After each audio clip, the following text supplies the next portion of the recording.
teka lang, naalala mo pa ba nang ikaw yung nanghiram? Ang sabi mo sa akin, uy, best, baka meron ka. Ang sabi ko naman, meron kang extra. Pinautang ka at ikay tuwang-tuwa, babayaran mo na lang sa makalawa. Usapan natin ay sobrang ganda, may tawanan pa at konting drama. Tiwala ko sa'yo ay buong buo, wag naman sana masira to.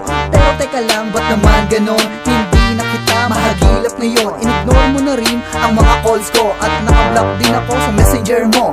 Uy, best, ba't naman ganon? Parang ako ang may kasalanan ngayon. Tamo, pwede bang bayaran mo na muna ako?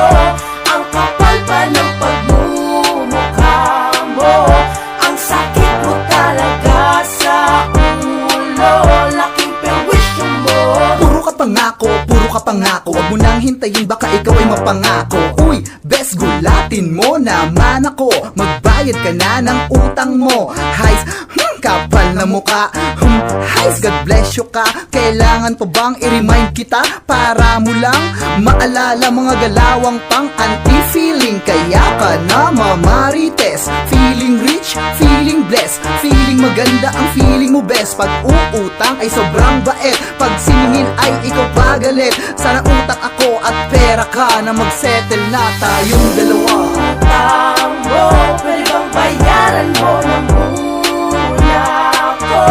Ang kapal pa ng pagmumukha mo, ang sakit mo talaga sa ulo, laking perwisyo mo. Uy, best, matanong ko lang, magbabayad ka pa ba o sa'yo na lang? Yung inutang na sinabi mo ay hiram, hiram ba talaga o hingi? Yung utak mo kasi parang tabingi. Uy, best, uy, best, uy, best, buhay ka pa ba? Magparamdam ka naman kung nariyan ka. Lakas mangutang, hirap singilin. Sa totoo lang, madilim ng aking paningin. Pero joke lang, love pa naman kita. Mamili ka sa barangay o kay Tulfo. Galawan mo kasi nakaisulto. Sobrang bait itong kaibigan ko, kaya please Lord, kunin nyo na to. Utang